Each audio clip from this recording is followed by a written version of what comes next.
देखिए आज का जो हम टॉपिक अपना स्टार्ट कर रहे हैं that is Fraunhofer diffraction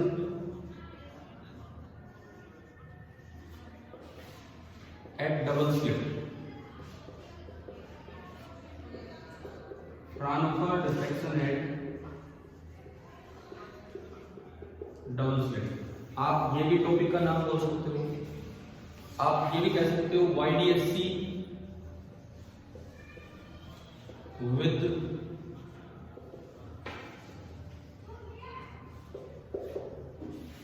diffraction effect।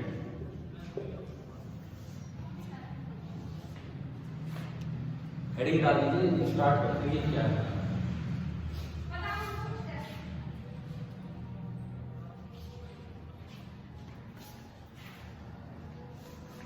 आपका YDSC अरेंजमेंट कुछ इस तरह का होता है, दो स्लिट्स होती हैं और उनके बीच का हम कुछ सेपरेशन लेके चलते हैं। दोनों स्लिट्स के सेंटर के बीच की दूरी को हम किससे रिप्रेजेंट करते हैं? Young's double slit experiment D से। दोनों जो स्लिट्स के सेंटर हैं उसको हम डी से रिप्रेजेंट कर रहे हैं ना, और जो स्क्रीन रखी होती है स्क्रीन, उसकी दूरी को हम दिखा देते हैं कैपिटल डी से। अगर इस स्लिट का साइज ना दिया हो, अगर क्वेश्चन में कहीं स्लिट का साइज ही नहीं दे रखा तो पॉइंट ऑल मान लेंगे, तो वहां डिफ्रैक्शन इफेक्ट पे हम नहीं जा सकते। डिफ्रैक्शन इफेक्ट कब कंसीडर करना होगा? तो या तो अलग से बोला जाए सवाल में, या स्लिट का भी क्या दे दिया जाए आपको, साइज कितना है कितना नहीं। ठीक है, पीछे से लाइट आई, कैमरा वेवलेंथ जो सब ठीक है। इसके बाद देखो, मान लो स्क्रीन पे मुझे कहीं इंटेंसिटी दिखती है, जैसे ये कोई पॉइंट है P, मैं कहता हूं यहां से जो लाइट चलती है S1, उसकी इंटेंसिटी भी कितनी है I0, और S2 स्लिट से जो लाइट चलती है उसकी इंटेंसिटी भी कितनी है I0। दोनों स्लिट से जो लाइट चली उसकी इंटेंसिटी I0 है। ठीक है, सबसे पहली बात, अगर मान लो डिफ्रैक्शन इफेक्ट नहीं होता, अगर कोई डिफ्रैक्शन इफेक्ट नहीं होता, अक्सर हम जब पढ़ते हैं तो मैं P पॉइंट नीचे लेता हूं, ऊपर भी ले सकते हो, उसमें कोई फर्क ही नहीं। ठीक है, नीचे बनाना हो आप नीचे बना सकते हो, कहीं ले लो जहां आपको कंफर्टेबल लगे पॉइंट। हाँ जी, आपकी अच्छे से नहीं आ रही। क्या नहीं आ रहा? आवाज नहीं आ रही क्या? अच्छे से नहीं।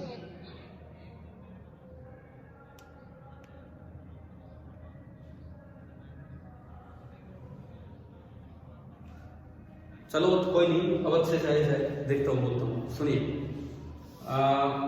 ये कोई P पॉइंट है और यहां पे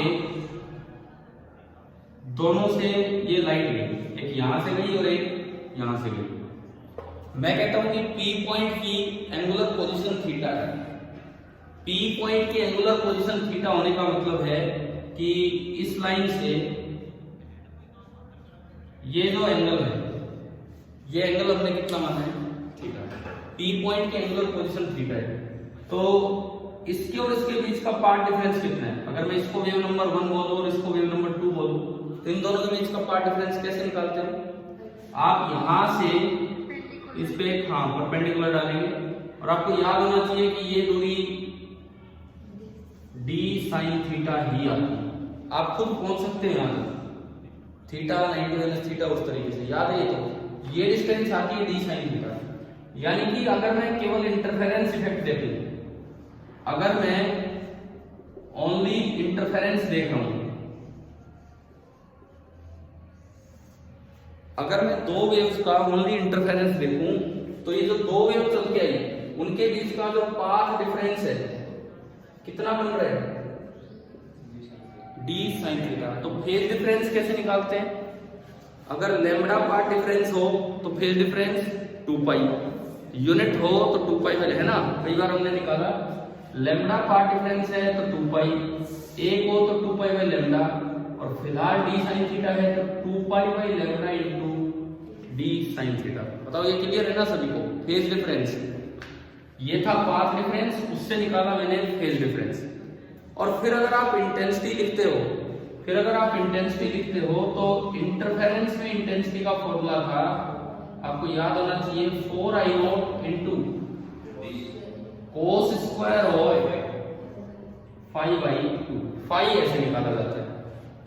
ये तो तब था जब ओनली कौन सा इफेक्ट हम देख रहे हैं, इंटरफेरेंस, ओनली इंटरफेरेंस। अब हम इसमें शामिल करते हैं डिफ्रैक्शन इफेक्ट। अगर मान लो ओनली डिफ्रैक्शन होता, सिंगल स्लिट डिफ्रैक्शन होता, किसी भी एक स्लिट का डिफ्रैक्शन, तो इसमें क्या होना था वो देखिए आप। अगर केवल एक स्लिट से डिफ्रैक्शन होता तो आप बस एक स्लिट का अनब्लॉक्ड वेवफ्रंट बनाते, केवल एक स्लिट का अनब्लॉक्ड वेवफ्रंट, कितना पार्ट लाइट का आगे गया, और इस स्लिट के साइज को आपको याद होना चाहिए हम किससे रिप्रेजेंट करते हैं, ए से। स्लिट के साइज को हम ए से रिप्रेजेंट कर रहे होते हैं, और यहां से भी थीटा एंगल पे लाइट जाएगी दो, एक इससे और एक इससे, याद है तो सिंगल स्लिट डिफ्रैक्शन वाला पॉइंट, एक लाइट ऊपर वाले पॉइंट से, एक लाइट नीचे वाले पॉइंट से। अच्छा, अगर ये दो वेव्स आती हैं, इनको मैं नाम देता हूं 3 और 4, तो इनके बीच का पार्ट डिफरेंस कितना है?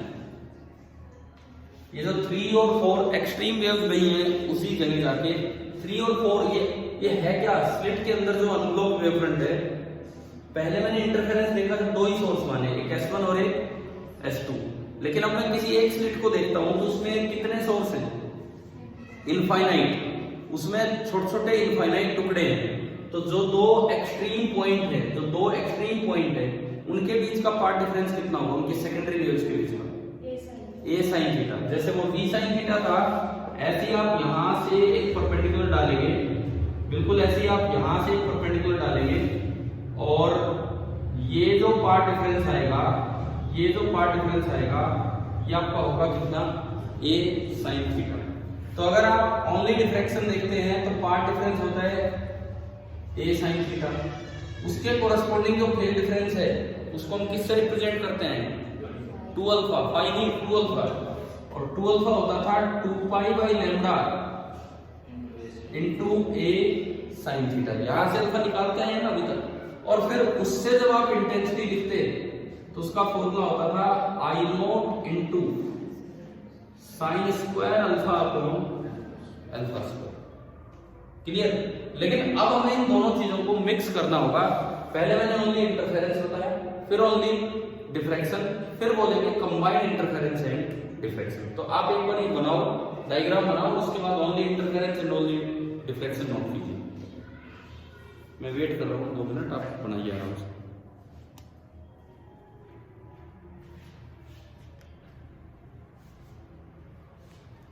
अभी आवाज कुछ समझ आ रही है कि नहीं?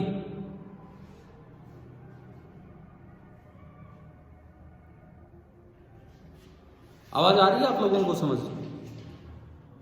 Yes sir. ठीक है, एक बार बना लो, उसके बाद हम आगे बढ़ते हैं।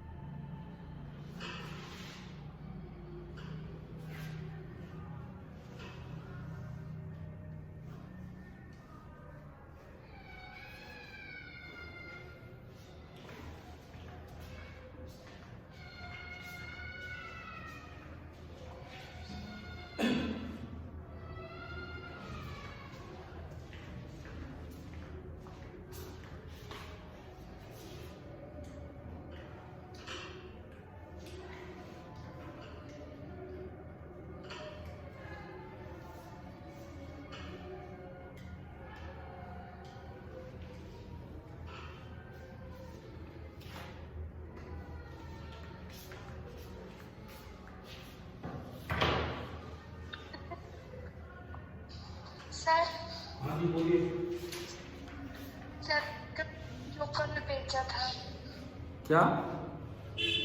सर वो क्वेश्चन जो कल भेजा था, क्लास के बाद बात करते हैं उसके बारे में, है ना? Okay sir.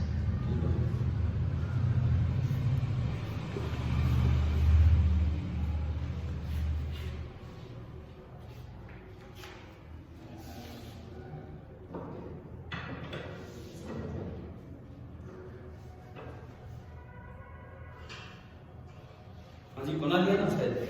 ठीक है, अब देखो, अब हम लेते हैं ना केवल इंटरफेरेंस, ना केवल डिफ्रैक्शन, बल्कि दोनों इफेक्ट्स को एक साथ शामिल करेंगे तो क्या होगा वो देखते हैं।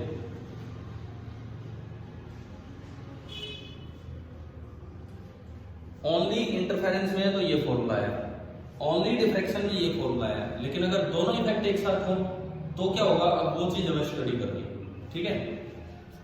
तो अगली चीज है combined effect.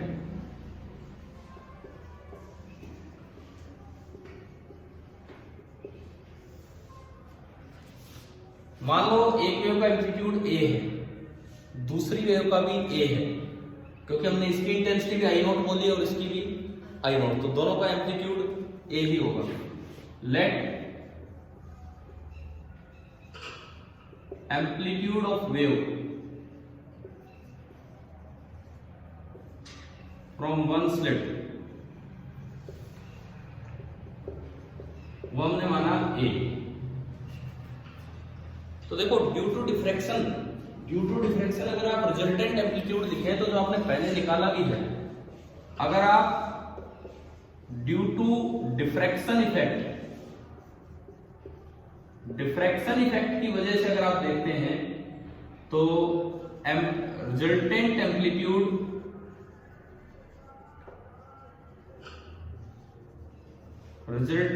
Amplitude at P due to a single slit, वो ए नहीं होता है बल्कि हो जाता है A into sine alpha upon alpha. पीछे हमने प्रूव भी किया है ये चीज दो तरीके से, एक बार कैलकुलस से भी गई, एक बार फेजर मेथड से भी गई, ध्यान है ये चीज। और ये फॉर्मूला आया कहां से, इसका ही तो स्क्वायर करते थे हम, इसका एम्पलीट्यूड का स्क्वायर ही तो इंटेंसिटी होती है, तो ए स्क्वायर को आई नॉट बोल देते हैं, क्या फॉर्मूला बन जाता है I nought sine square alpha upon alpha square. मतलब क्या कि चाहे यहां से एम्पलीट्यूड ए चला हो, लेकिन एक ही वेव का आपस में जो डिफ्रैक्शन इफेक्ट बनेगा उस जगह जाके जो रिजल्टेंट एम्पलीट्यूड होगा वो कितना हो जाएगा, ए साइन अल्फा बाई अल्फा। क्या ये क्लियर है सभी को? दूसरी वेव का भी कितना होगा, A sine alpha by alpha. अब जब आपने खाली इंटरफेरेंस इफेक्ट देखा था, खाली इंटरफेरेंस इफेक्ट, तो आप एक का एम्पलीट्यूड ए बोल रहे थे, दूसरे का एम्पलीट्यूड भी ए बोला था, और उनके बीच का एंगल कितना बोला था, फाई, ठीक है। अब देखो एक चीज मैं आपको याद दिखाता हूं, अगर आपने only and only interference effect लिया होता तो फेजर एडिशन तो वहां भी किया था, लेकिन आपने क्या किया था, एक एम्पलीट्यूड ए लिया था, दूसरा एम्पलीट्यूड भी ए लिया था, और उनके बीच का एंगल लिया था फाई, जो दो वेव्स के बीच का जो एंगल था इंटरफेरेंस इफेक्ट की वजह से, और आपने ए और ए का रिजल्टेंट निकाल दिया था, और ये रिजल्टेंट एम्पलीट्यूड आया था 2a cos of phi by 2। याद है क्या? ये नहीं याद है तो मैं बताता हूँ क्या। दो वेक्टर होते हैं, एक का मैग्नीट्यूड एफ है, दूसरे का भी एफ है, दोनों के बीच का एंगल थीटा है, तो उनका जो रिजल्टेंट होता है, वैसे तो फॉर्मूला होता है under root A square plus B square plus 2ab cos theta, लेकिन अगर दोनों का मैग्नीट्यूड सेम हो तो एक छोटा फॉर्मूला होता है 2f into cos of theta by 2। तो हमने क्या किया, अगर एक का एम्पलीट्यूड ए होता, दूसरे का भी ए होता, तो रिजल्टेंट कितना आता, 2a cos phi by 2। Intensity होती है एम्पलीट्यूड का स्क्वायर, अगर आप इसका स्क्वायर करते तो बताओ क्या बनता, 2 का स्क्वायर 4, a स्क्वायर को आई नॉट लिख ही रहा हूं, cos स्क्वायर फाई बाई 2। क्या खाली इंटरफेरेंस का फॉर्मूला आ गया कि नहीं, 4 I nought cos square phi by 2, है ना भाई, क्लियर है। अब लेकिन डिफ्रैक्शन इफेक्ट जब हुआ है तो एक स्लिट से जो एम्पलीट्यूड आया वो ए नहीं बल्कि कितना आएगा, A sine alpha upon alpha. Diffraction effect होने के बाद एक स्लिट का जो एम्पलीट्यूड है that is A sine alpha upon alpha, दूसरी स्लिट का भी जो एम्पलीट्यूड होगा वो भी कितना होगा, A sine alpha upon alpha. मैं इससे आगे यहां बना रहा हूं, इसके बाद मैं क्या कर रहा हूं, बाई फेजर एडिशन, ये कर रहा हूं मैं इसके बाद उस साइड, इसके बाद मैं इधर देख रहा हूं बाई फेजर एडिशन। तो ये देखो ए साइन, एक ही जगह बस इतना ही तो चेंज हुआ, एक ही जगह A sine alpha by alpha, दूसरा भी A sine alpha by alpha, angle तो वही फाई है, इंटरफेरेंस वाला एंगल। रिजल्टेंट का फॉर्मूला क्या बनेगा, 2a, पहली बात देखो, अब जो रिजल्टेंट एम्पलीट्यूड बनेगा ट्वाइस ऑफ एक का मैग्नीट्यूड कितना है, sine alpha by alpha into cos of phi by 2। ये बताओ ये स्टेप समझ आया कि नहीं, हाँ जी, आप लोगों को क्लियर है कि ये जो स्टेप किया मैंने वेक्टर एडिशन का,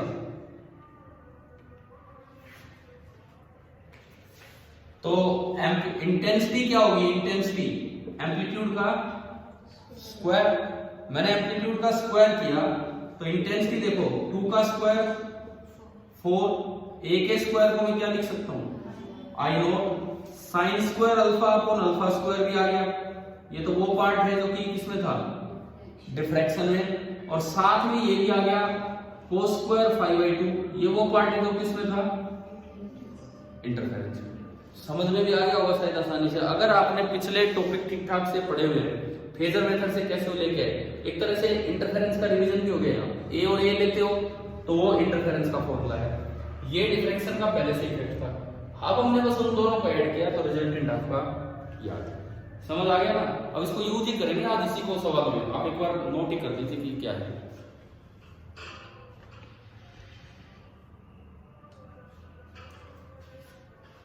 पहले मैंने इधर लिखा है कंबाइंड इफेक्ट में, और फिर उसके बाद वो वेक्टर सम किया उससे।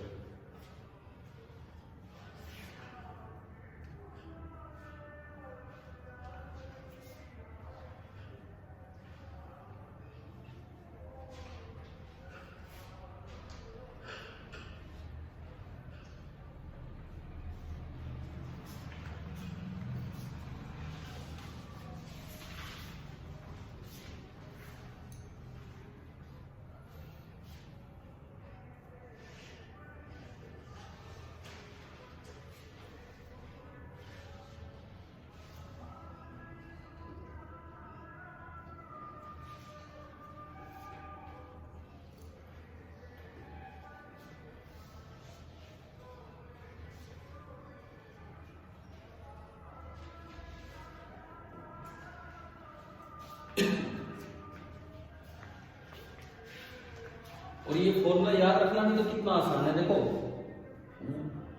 Sign square alpha by alpha square हम डिफ्रैक्शन में याद करते थे, cos स्क्वायर 5/2 इंटरफेरेंस में याद करते थे।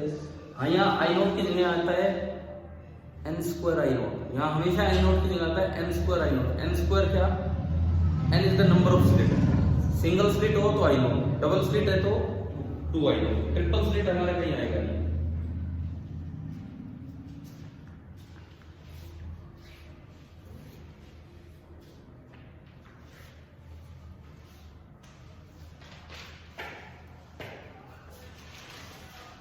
अब आगे बढ़े, हो गया नोट?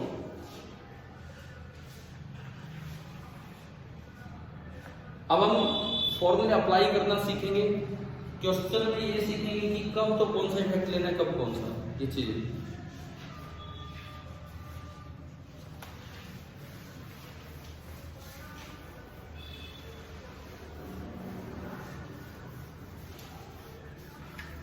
देखिए पहला सवाल लेते हैं, क्वेश्चन नंबर 1।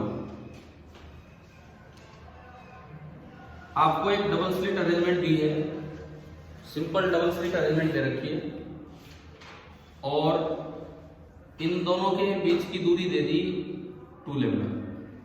ये दे दिया, दोनों स्लिट्स के सेंटर्स के बीच की डिस्टेंस है 2 लैम्डा। ठीक है, ये स्क्रीन रखी है, कैपिटल डी डिस्टेंस लो, यहाँ पे कहीं ये स्क्रीन दे दी है। ठीक है, बोला है कि दोनों स्लिट्स की साइज सेम है, मतलब दोनों स्लिट्स से जो इंटेंसिटी चली है वो कितनी चली है? आई नोट। एक पोजीशन दी स्क्रीन पे, एक पोजीशन स्क्रीन पे दी है, सपोज 60 डिग्री एंगल पे, 60 डिग्री एंगल पे एक पोजीशन दी है। सवाल यह है कि आपको यहां आई बताना है एंड साइज ऑफ स्लिट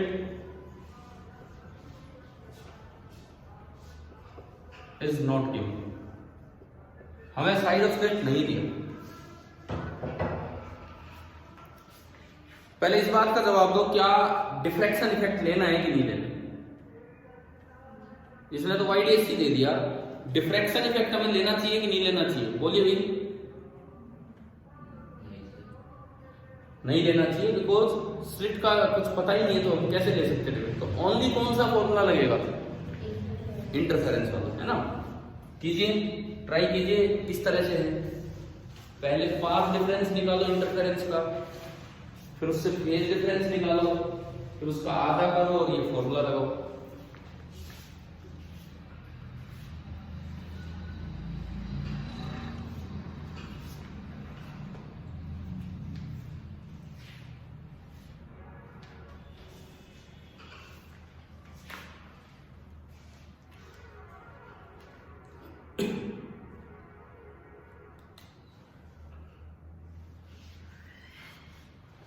आपने दोनों जगह से लाइट पहुंचाई, यहां से भी और यहां से भी, दोनों जगह से लाइट आई।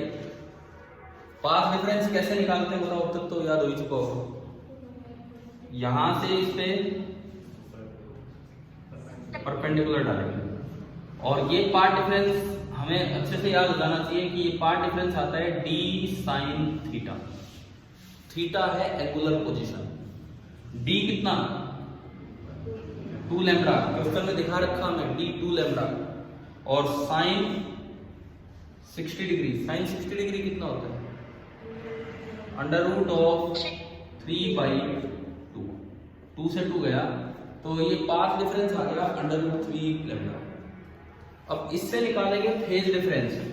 अगर लैम्बडा का पार्ट डिफरेंस होता तो फेज डिफरेंस होता 2 पाई का, यूनिट पार्ट डिफरेंस होता तो फेज डिफरेंस होता 2 पाई बाई लैम्बडा का, और फिलहाल पार्ट डिफरेंस है लैम्बडा रूट 3, तो फेज डिफरेंस होगा 2 pi by lambda into lambda under root 3। Lambda से लैम्बडा कैंसिल हो गया, ये फाई आ गया, यही तो होता है जिसे हम फाई बोलते हैं। तो फाई आ गया 2 पाई इंटू अंडर रूट 3। मुझे फॉर्मूले में 5/2 पुट करना होता है, तो मैं 5/2 निकाल लिया, और 5/2 कितना आ गया रूट 3 पाई।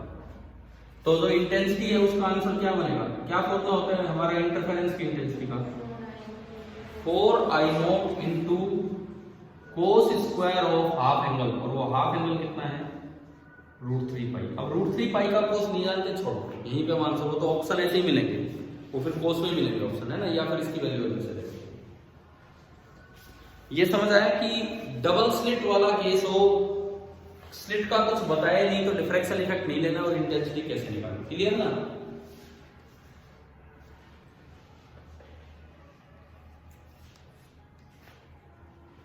इस एक बात का थोड़ा ध्यान रखना होता है, एंगल एक तो होता है एंगुलर पोजीशन ऑफ पॉइंट, वो तो ये है। कई बार एंगुलर पोजीशन ना देके क्वेश्चन में ना सीधा देते हैं कि फेज डिफरेंस, वो भी एंगल में ही देते हैं। ये हो गया, नोट हो गया ना, है ना। इसके बाद एक सवाल लिखो, इसी के ऊपर मैं कर रहा हूं, repeat the previous question, repeat the previous question if the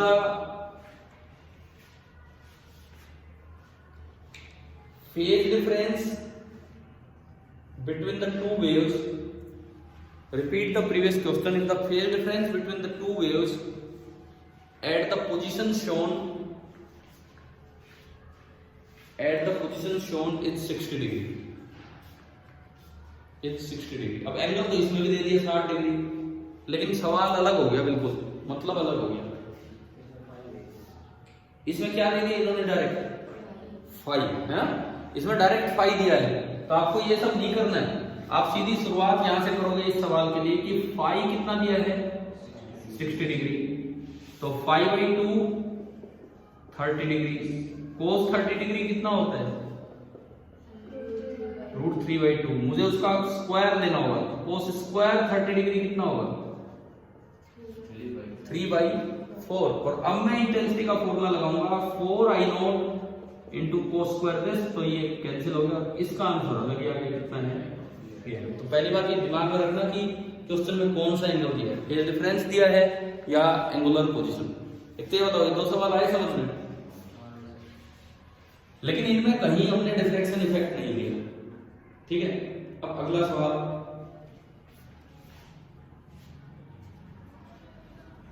in questions के थ्रू ही हम कुछ चीजें सीख रहे होंगे, आप बढ़ते रहे आगे।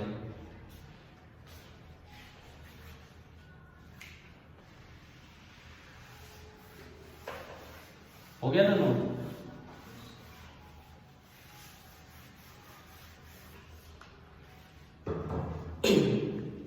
मान लो एक ही स्लिट दी होती और सपोज उसका साइज दे दिया 2 लैम्डा।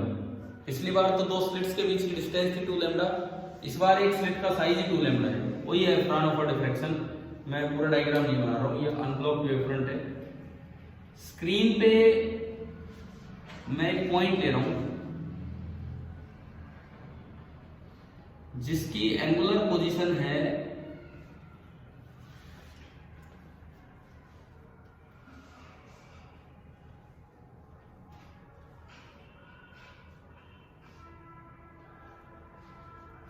π/4 मतलब 45 डिग्री, 45 डिग्री है ना।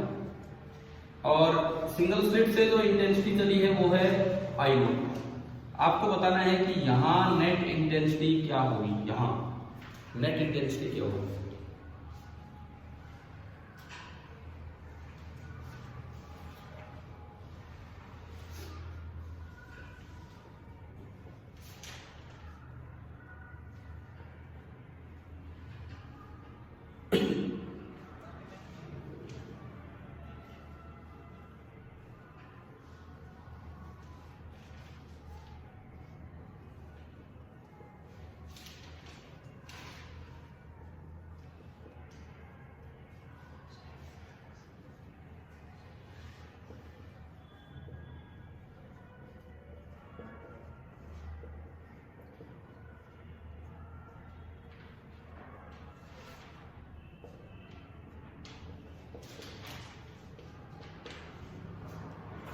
इसमें फिर से रूट का दिक्कत आएगी, कोई बात नहीं। एक बार हम जस्ट बना के देख लेते हैं कि यहाँ पे सबसे पहली बात पाथ डिफरेंस कितना बनेगा एक्सट्रीम वेव्स के बीच का, a sin theta. Path difference ये बनेगा a कितना आपका 2 लैम्डा और ये कितना दिया है 45 में फिर से वो रूट 2 बनेगा, उसमें दिक्कत आएगी। रुको, मान लो मैं इस एंगल को π/6 ले लूं सपोज, थोड़ा कैलकुलेशन आसान करने के लिए π/6 लिया sin 30 डिग्री। π/6 लें अगर तो sin π/6 आएगा, sin 30 कितना होता है 1/2, 2 से 2 कैंसिल हो गया।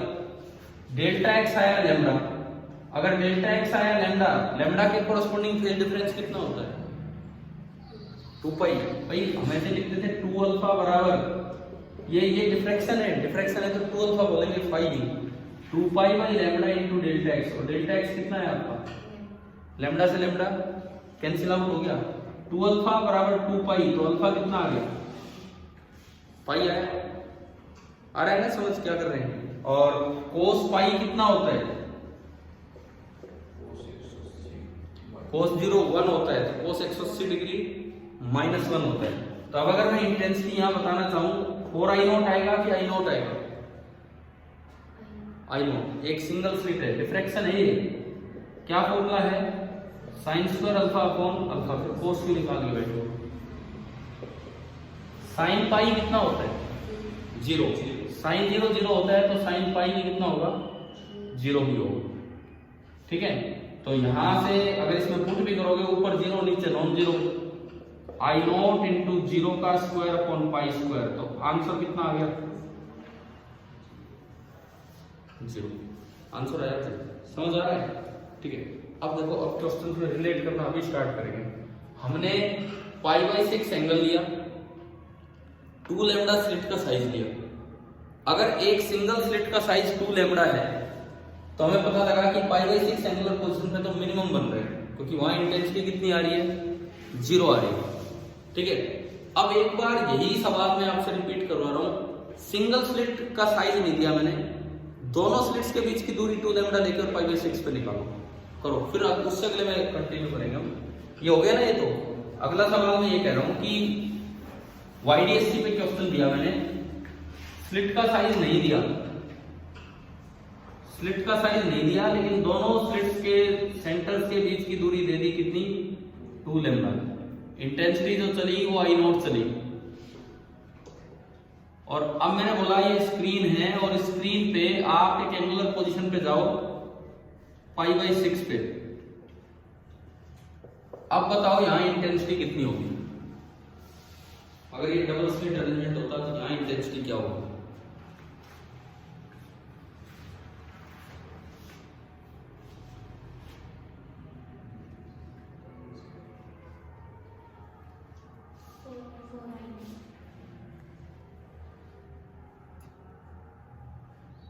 हाँ भाई, क्या 4 I नोट आ रहा है बताओ?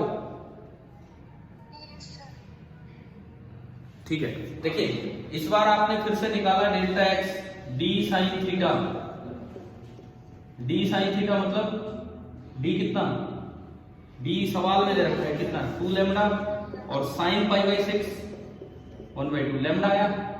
तो जो फेज डिफरेंस है उसको फाई से रिप्रेजेंट करेंगे, 2 pi by lambda into delta x.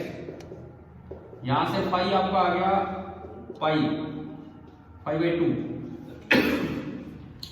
Cos of pi by 2 कितना होगा? -1। अब इंटेंसिटी का फॉर्मूला होता है 4I not into cos square of pi by 2, 4I not into -1 का स्क्वायर, तो कितना आया? 4I not. अब मैं आपको क्या लिखा रहा हूं वो समझिए, ये मैक्सिमम बना है कि minimum? Maximum. 4I not intensity आने का मतलब है ये बना मैक्सिमम। लेकिन अगर ये सिंगल स्लिट होती और उसका साइज 2 लैम्डा होता तो पाई बाई 6 पोजीशन पे भी क्या बना था? मिनिमम। तो अगर दोनों चीजें एक साथ कर दे तो क्या बनेगा? मैक्सिमम बनेगा कि मिनिमम बनेगा, ये देखना है। समझ रहे हो? न्यूमेरिकल वैल्यूज के थ्रू वहीं पहुंच रहे हैं जहां ये टॉपिक जा रहा है। ठीक है, बिठाओ ना इसको, हो गया हो गई। अब देखो दोनों क्वेश्चंस को एक साथ कंबाइन यूं किया मैंने कहा कि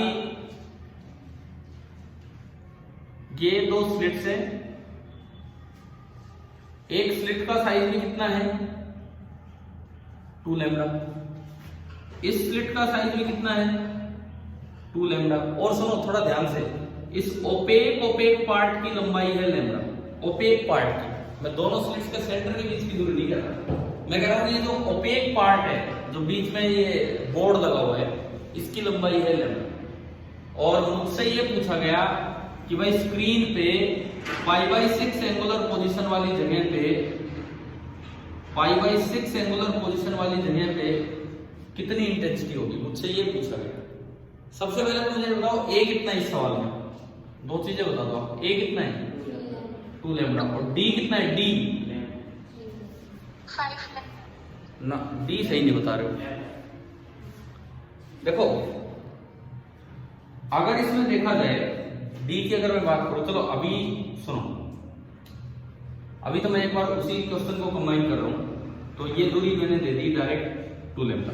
ठीक है, थोड़ा थोड़ा सवाल अपने आप ही चेंज कर रहा हूं। नहीं तो अगर एक बात का ध्यान रखना, ओपेक पार्ट अलग दिया हो ना तो डी कैसे लिखते हैं? इसके सेंटर से इसके सेंटर की दूरी। तो उसमें तो ओपेक पार्ट प्लस आधा ये और प्लस आधा ये। तो मैं अभी जो पीछे जो दे रहा था उसमें 3 लैम्डा बन जाता। बीच का लैम्डा, ऊपर का आधा कितना? लैम्डा, और नीचे का आधा भी कितना? Lambda, 3 lambda. छोड़ो उसको, मैंने थोड़ा चेंज कर दिया है। ठीक है, आप कर लो चेंज। और ये मैंने सेंटर्स के बीच की दूरी दे दी। पिछला जो सवाल अभी बनाया था उसमें तो डी हो जाता 3 लैम्डा, लेकिन अभी डी कितना लिया मैंने? 2 लैम्डा। और थीटा बताओ, एंगुलर पोजीशन थीटा कितना है? Pi by 6, 30 degree. एक बार तो डी साइन थीटा निकाल के फाई निकाल लो, एक बार ए साइन थीटा निकाल के 2 अल्फा निकाल लो। निकाले में दोनों निकाले में, अभी पिछले दोनों सवालों में यही काम किया था हमने। भाई आपका जो डी साइन थीटा है वो बी लैम्डा आया था, उससे फाई बना था 2 पाई, और उससे 5/2 कितना बना था? पाई। और cos π/2 हुआ था cos π/2 -1। किया था ना अभी ये काम, है ना? और एक बार आपने a का यूज किया था तो a sin थीटा b आपका लैम्डा आया था, और इसके कोरस्पॉन्डिंग जो फेज डिफरेंस है वो फाई नहीं, उसे वो किससे रिप्रेजेंट करते हैं? 2 अल्फा, डिफ्रैक्शन वाला 2 अल्फा 2 पाई आया था, यहां से अल्फा पाई आया था, एंड साइन अल्फा हो गया था 0। इंटरफेरेंस कहता है कि यहां बनना चाहिए क्या? मैक्सिमम। अभी किया था सवाल। डिफ्रैक्शन कहता है कि यहां बनना चाहिए मिनिमम। तो असल में बनेगा क्या यहां?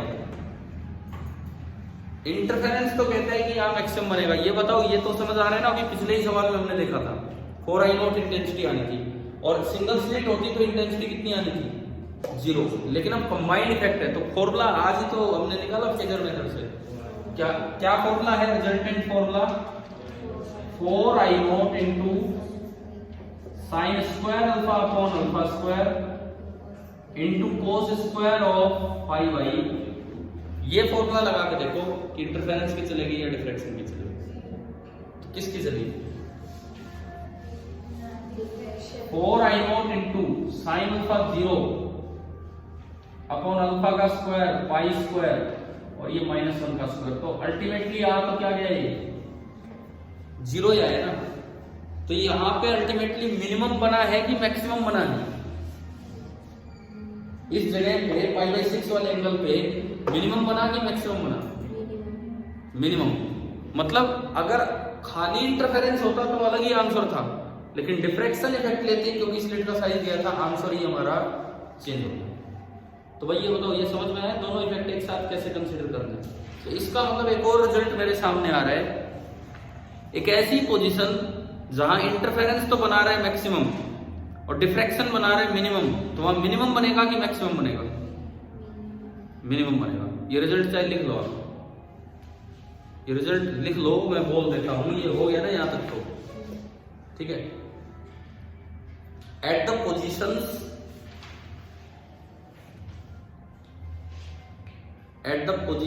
where diffraction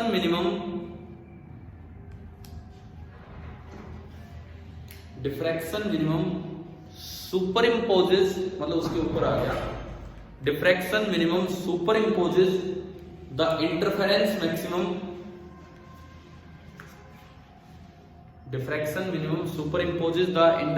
maximum, कोमा क्या बनेगा वहां पे? Minimum is found. इंटेंसिटी वहां 0 ही रहेगी। अच्छा ये बताओ, अब कंबाइंड इफेक्ट यहां तक तो समझ आया? ठीक है। ये आप लोग जो अभी क्लास में हो लाइव, अगर ये मीटिंग ऑफ हो जाती है मैं उसको दोबारा स्टार्ट कर दूंगा, फिर से ज्वाइन कर लेना। क्लियर है नहीं यहां तक तो? ठीक है। इसके बाद देखो ग्राफिकली ये चीज कैसे समझाई जाए, क्योंकि हमने खाली इंटरफेरेंस का भी ग्राफ बनाया था कंपैरिजन में, खाली डिफ्रैक्शन का भी ग्राफ बनाया था। दोनों इफेक्ट एक साथ आएंगे तो ग्राफ कैसा बनेगा? तो अब हम उस चीज पे आ रहे हैं। ठीक है। और उसमें लास्ट रिजल्ट भी आपका समझ आ जाएगा, आपको प्रूव भी हो जाएगा कि कैसे हुआ। ये जो मैंने लाइन से 3-4 सवाल लिए, इनसे एक तो इंटेंसिटी कैलकुलेट करनी आ गई होगी ढंग से, और साथ में रिजल्ट भी समझ आ रहा है कि कैसे करना है।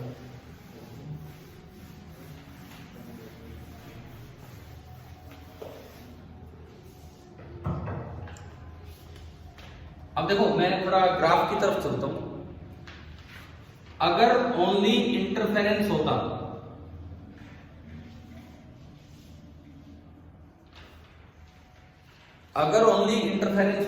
तो जो ग्राफ है इंटेंसिटी का ग्राफ विद पोजीशन क्या मैं डी साइन थीटा के साथ बनाता हूं, डी साइन थीटा के साथ कैसा ग्राफ बनता? ये एक फिक्स इंटेंसिटी तक जाते, कितनी वैल्यू तक जाते हैं? 4I0 तक जाते, और इससे नीचे पूरा ग्राफ रहता। और ये ग्राफ ना बस ऐसा ही बनना था, बिल्कुल सेम इंटेंसिटी तक सारे मैक्सिमम जा रहे होते, बिल्कुल सेम इंटेंसिटी तक सारे मैक्सिमम जा रहे होते, है ना। यहां 0। अब इंटरफेरेंस का जो मैक्सिमम बनता है वो लैम्डा पे बनता है, डिफ्रैक्शन का तो मिनिमम लैम्डा पे बनता है, इंटरफेरेंस का मैक्सिमम। तो ये लेंथ कितनी? λ/2, ये 3 λ/2, ये 2 लैम्डा। आ रहा है ना समझ कैसे क्या बने? लेकिन अगर मैं ओनली डिफ्रैक्शन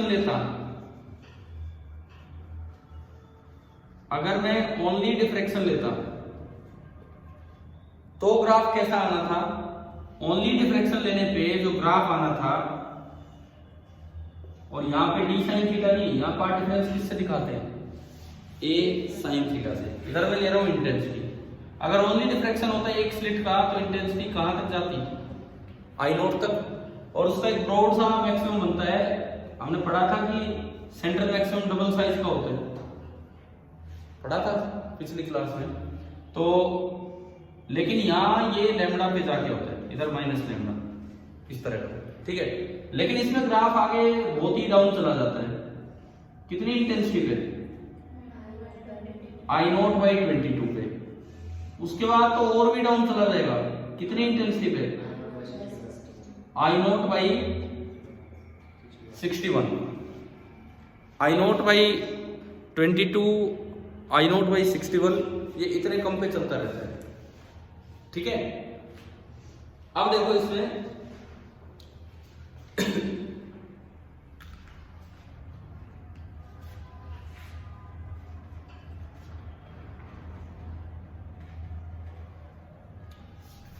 देखिए ये जो ग्राफ है अपना, ये आई नॉट बाई 22, अब मैं बस साइड वालों पे जा नहीं रहा हूं, वहां तक मुझे जाने की जरूरत भी नहीं। अब मैं आता हूं कि जो रिजल्टेंट ग्राफ बनता है वो कैसा बनेगा उस पे, कि जब असल में तो ना तो ये मिलेगा और ना ये मिलेगा, क्योंकि प्रैक्टिकली तो भाई दोनों इफेक्ट होंगे। प्रैक्टिकली ग्राफ कैसा मिलेगा अब उस चीज पे हम आते हैं।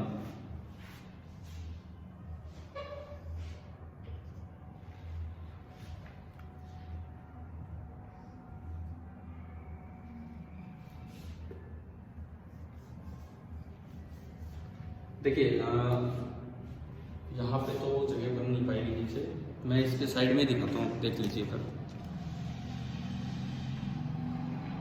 असल में बोथ द इफेक्ट्स को अगर आप कंसीडर करें तो ग्राफ कैसा मिलता है, अब वो आप समझिए। अगर आप दोनों इफेक्ट्स को कंसीडर करते हैं तो ग्राफ कैसा मिलता है, ये पोजीशन एक्सिस और ये मैं ले रहा हूं इंटेंसिटी एक्सिस, ठीक है। मैक्सिमम और मिनिमम कहां मिलेंगे वो अब भी इंटरफेरेंस ही डिसाइड करता है, डिफ्रैक्शन डिसाइड नहीं करता, वो भी कौन डिसाइड करेगा, इंटरफेरेंस ही डिसाइड करेगा। मतलब जहां मैक्सिमम और मिनिमम, देखो यहां मैक्सिमम है, अगला मैक्सिमम यहाँ है, अगला मैक्सिमम वहां है, वहीं मिलेंगे। फिर डिफ्रैक्शन क्या करता है, डिफ्रैक्शन का ये जो बीच वाला पार्ट है ना, ये एनवलप का काम करेगा, लेकिन ये शुरू आई नोट से नहीं, शुरू कहां से होगा, 4 आई नोट से। एक चीज मैं और क्लियर करूं, ये जो पहला ग्राफ बना है ये किस फॉर्मूले के अकॉर्डिंग बना है, इसका फॉर्मूला है 4 आई नोट cos स्क्वायर 5/2। ये जो दूसरा ग्राफ बना है ये किस फॉर्मूले के अकॉर्डिंग बना है, I is equal to I note into sine square alpha upon alpha square. और अब जो मैं ग्राफ बनाने जा रहा हूं वो किस फॉर्मूले के अकॉर्डिंग बनेगा, I is equal to, अभी तो डेराइव किया हमने formula, 4 I note sign square alpha upon alpha square cos square of 5/2। तो अब जो फाइनल ग्राफ है वो इस एक्सप्रेशन का बनेगा, समझ रहे हो ना, जो असल में ग्राफ है वो कैसा आता है, सुनिए। पहला मैक्सिमम, सेंट्रल मैक्सिमम तो 4 आई नोट पे ही मिलेगा, सेंट्रल मैक्सिमम पे ही मिलेगा, लेकिन बाकी मैक्सिमम मिलेंगे वहां जहां इंटरफेरेंस कह रहा है, परंतु उनकी इंटेंसिटी 4 आई नोट नहीं जाएगी। डिफ्रैक्शन का ये बीच वाला एनवलप आपको दिख रहा है, ये मतलब बीच वाला बैंड, वो ना एक एनवलप का काम करेगा। ये ग्राफ नहीं है इसीलिए इसको डैश से दिखा रहा हूं, बोल्ड नहीं करना इसे, ये ग्राफ नहीं है, इसको मैं डैश से दिखा रहा हूं। ये एनवलप की तरह काम करेगा, इसके अंदर ग्राफ होगा और इंटेंसिटी उसके अकॉर्डिंग स्टार्ट होगी। यहाँ इंटेंसिटी कितनी थी, 4 आई नोट थी, 4 आई नोट थी ना, इंटरफेरेंस वाला ही ग्राफ चलेगा भाई। यहाँ पे इंटरफेरेंस का मिनिमम पहले आ जाता है λ/2 पे, है ना, ग्राफ वही चलेगा इंटरफेरेंस वाले। लेकिन अगला जो मैक्सिमम बनेगा वो 4 आई नोट पे नहीं जाएगा, बल्कि कम इंटेंसिटी पे जाएगा। उसके बाद ग्राफ वही चलेगा इंटरफेरेंस वाला। अगला मैक्सिमम, मतलब मैं ये एक्सिस अगर लूं तो this axis is a sin theta मैंने लिखा, ठीक है, ए sin थीटा कह रहा हूं, सॉरी, क्या लिया हमने, d sin थीटा मैंने लिया, ठीक है। ये d sin थीटा की वैल्यू λ/2 है, ये d sin थीटा की वैल्यू कितनी है, लैम्डा, ये d sin थीटा की वैल्यू 3 λ/2। यहां फिर से एक मैक्सिमम बन गया, सेकंड ऑर्डर मैक्सिमम कितना, 2 लैम्डा। देखो वही मिल रहा है, मैक्सिमम मिनिमम की पोजीशन वही मिल रही है जहां इंटरफेरेंस कहेगा, लेकिन क्या उनकी इंटेंसिटी 4 आई नोट तक जा रही है, इंटेंसिटी कंट्रोल कौन कर रहा है? डिफ्रैक्शन। डिफ्रैक्शन का एनवलप इंटेंसिटी कंट्रोल कर रहा है। और ये ग्राफ ऐसा मिलेगा। और अब देखो, अब एक मैक्सिमम आना था लेकिन वहां डिफ्रैक्शन का मिनिमम आ गया तो दब जाएगा। तो क्या वहां मैक्सिमम मिलेगा कि मिनिमम? मिनिमम। और अभी एक क्वेश्चन इसी पे लिया था हमने, 2 लैम्डा होगा, मतलब जहां इंटरफेरेंस का आना चाहिए था मैक्सिमम, लेकिन डिफ्रैक्शन के मिनिमम ने उसको आके दबा दिया है। क्लियर है? सिमिलरली इधर भी ऐसा ही होगा। कितने बने? 1 2 3 4 और हमने फिफ्थ को दबा दिया है। तो यहां भी ऐसा ही होगा, 1 2 3 4 और फिफ्थ यहां पे दब जाएगा। अब देखो इस सेंट्रल बैंड के अंदर कितने मैक्सिमा आ गए? 4 तो ये तो एक कोई एग्जांपल है, 4 ये और 1 बीच का, कितने मैक्सिमम आए? 9। आप इसको 10 भी बोल सकते हो, ये भी ध्यान रखना। क्यों? क्योंकि अगर 10 बोला गया है ना सवाल में, इसका मतलब उसने आधा आधा इसको काउंट कर दिया और कुछ नहीं। मतलब वैसे तो होना चाहिए ओड नंबर, क्योंकि जितने इधर उतने इधर और 1 बीच में, वैसे तो ओड नंबर। पर कई बार सवाल में इवन नंबर दे देते हैं कि बीच में 10 मैक्सिमम होने। तो यार 10 तो समझ ही नहीं आता कैसे। तो आपको क्या करना है, पहले तो आधा आधा बाहर का हटा लो। 10 अगर बोला है तो आप कितने मानेंगे? 9। आधा आधा उन्होंने उसको काउंट कर दिया। 9 में से 4 इधर 4 इधर, मतलब 10 बोलने का मतलब वो ये डायरेक्ट आपको बताना चाहते हैं कि 5वां ओवरलैप कर गया। कि जहां 5वां, भाई 10 का क्या मतलब है? आधे उधर आधे इधर, तो 5वें पे डिफ्रैक्शन का कौन आके बैठ गया? मिनिमम। समझ गए ना? ऐसे सवाल बड़े कॉमन है, सीधे आते हैं कि कैसे करने कैसे नहीं, ये हम आपको सिखाएंगे। लेकिन आप ये बताओ कि जो प्रैक्टिकल ग्राफ मिलेगा क्या वो समझ आया कि नहीं आया? ठीक है, बना लो एक बार, अपने ग्राफ बना दीजिए किस तरह के बनेंगे।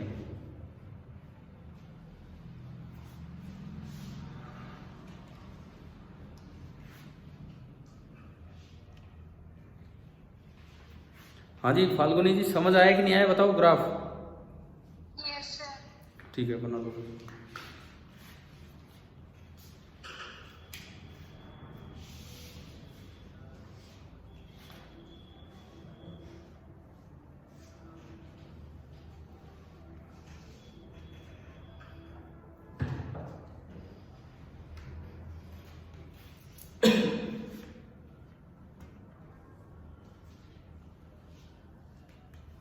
वैसे जैसे बोर्ड में ये एग्जाम में आए ना, बोर्ड एग्जाम में, तो अच्छा रहता है कि आप सीक्वेंस में 3 बनाएं। पहले ये बनाया, उसके नीचे ये बनाया, उसके नीचे, उससे क्लियर होगा। फिर इसके बारे में 2 बातें लिख के आए, मैं अभी बताऊंगा आपको क्या है। आप एक बार ये क्लोज कर लीजिए। और ये को रटना नहीं है बीच में 9 या 10 ये बोलना है, ये तो मैंने वैसे बताया आपको, एग्जाम्पल है। ये भी निकालेंगे कैसे कैलकुलेट करते हैं, ये सिखाएंगे आपको अगली क्लास में कि कैसे चीजें कैलकुलेट की जाती है, कितने मैक्सिमम बीच में आएंगे।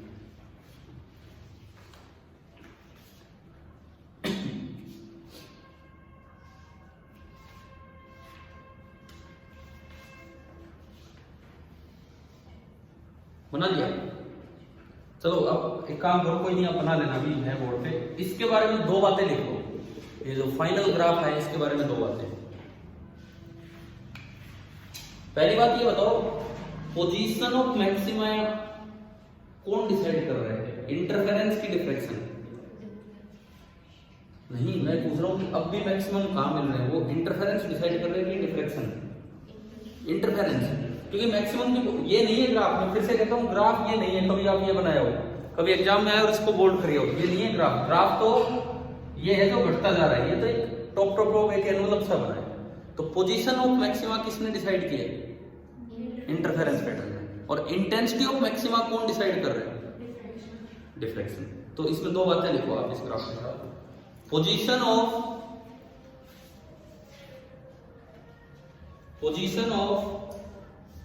fringes, FRINGES, position of fringes is decided by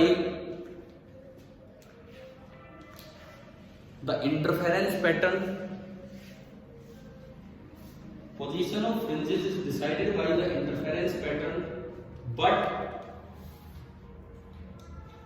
the intensity of fringes but the intensity of fringes formed in double slit arrangement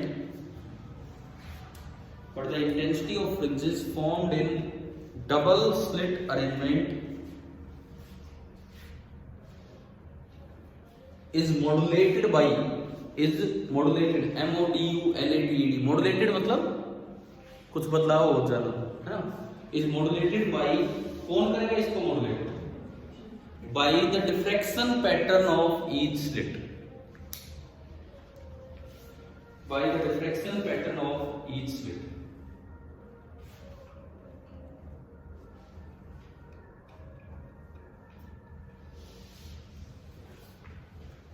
आ गया, समझ आ गया नहीं क्या है?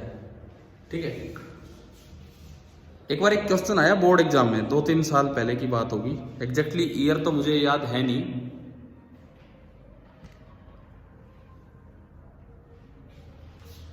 क्वेश्चन क्या था कि in what way,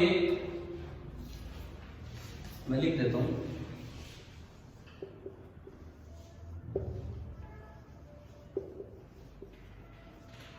CBSE exam में आया हुआ ये सवाल है कुछ साल पहले।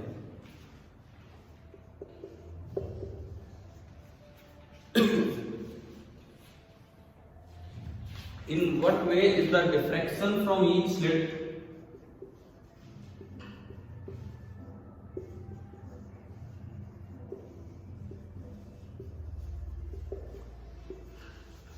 related to,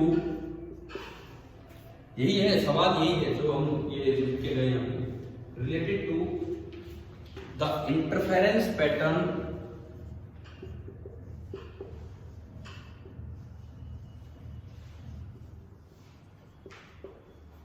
in a double slit arrangement.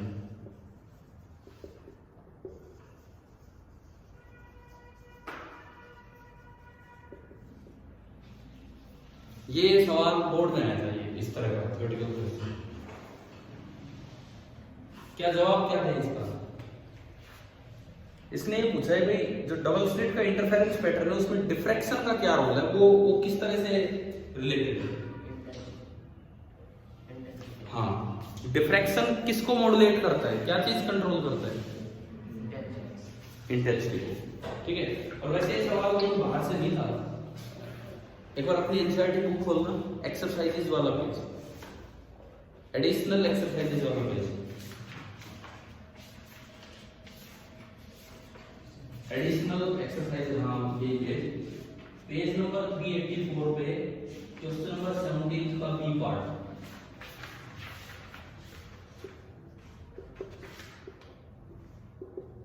Page number 384 question number 17 का भी मिल गया ना, यही लिखा हुआ है, ये एज इट इज बोर्ड में आया था। आपको आंसर तो पता ही है इसका, क्या आंसर आना है, एक लाइन का आंसर है।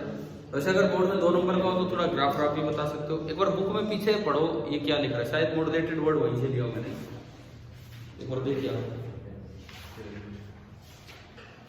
पीछे इसका आंसर देख लीजिए क्या दिया हुआ है। यही है ना, कुछ क्या लिखा है?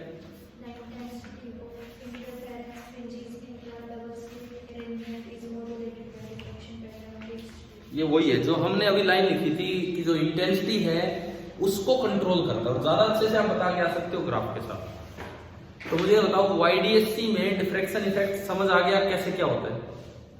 अगली क्लास में हम ये निकालना सीखेंगे पहले कि ये सेंट्रल बैंड के अंदर कितने मैक्सिमा बनेंगे। जैसे ये एक मैंने एग्जांपल बनाया था अभी बोर्ड पे, कितने बनाए थे? 9 बनाए थे मैंने, 9 या 10 की आप ले सकते हो। ठीक है। एक बार आखिरी काम, बुक के अंदर चलो जहां पे ये ग्राफ भी दिया है, पेज नंबर 370। अब ये जो टॉपिक है एनसीईआरटी बुक में पेज नंबर 370 पे हल्का हल्का सा मेंशन कर रखा है, लेकिन ऐसा नहीं कि हल्का है, उन्होंने बकायदा ग्राफ के साथ दिखाया है, ठीक है। लेकिन इस ग्राफ में दिखाना मुझे, इस ग्राफ में ना एक थोड़ी सी कमी क्या है, ये जो आपको जो ग्राफ दिखाया है इसमें थोड़ी सी कमी क्या है कि ये बोल्ड कर रखा है एनवलप को, दिख रहा है एनवलप जो है वो ऊपर से बोल्ड किया हुआ है, वो हमें बोल्ड नहीं करना होता है, वो बहुत ही हल्का हल्का डैश, क्योंकि अब बच्चा यूं कंफ्यूज हो जाएगा इसमें कि ग्राफ ऊपर वाला है या ग्राफ इसके अंदर वाला है, समझ गए हो। एग्जैक्ट जो ग्राफ होता है उसमें तो एनवलप दिखाते ही नहीं है, एनवलप दिखाने का क्या मतलब होता है, पर हम अपना बनाना ठीक से बना रहे हैं वो इसलिए है, ठीक है। एनवलप वाला इतना बोल्ड नहीं करते, वो ग्राफ नहीं है। और असल में ग्राफ को देखोगे तो पता लगेगा खाली एक ही मैक्सिमम गायब नहीं हुआ है। डिफ्रैक्शन का तो ये ग्राफ फिर उठेगा और फिर आएगा, डिफ्रैक्शन का ग्राफ तो फिर उठ के फिर दबाएगा, तो कोई मान लो यहाँ फिफ्थ मैक्सिमम गायब हुआ, थोड़ी देर बाद कोई और भी मैक्सिमम गायब हुआ, तो कौन से मैक्सिमा गायब होते, ये काम हम कल वाली क्लास में सीखते हैं। और इसी पेज नंबर 370 पे ही एक क्वेश्चन भी है, तो वहीं से कल हम शुरुआत करेंगे उन चीजों को लेते हुए। इसी टाइप का है वो, बीच में क्या है क्या नहीं। तो बताओ ये समझ आया इफेक्ट वगैरह, YDST में डिफ्रैक्शन इफेक्ट। चलिए ठीक है, फिर आगे कल करते हैं। Thank you.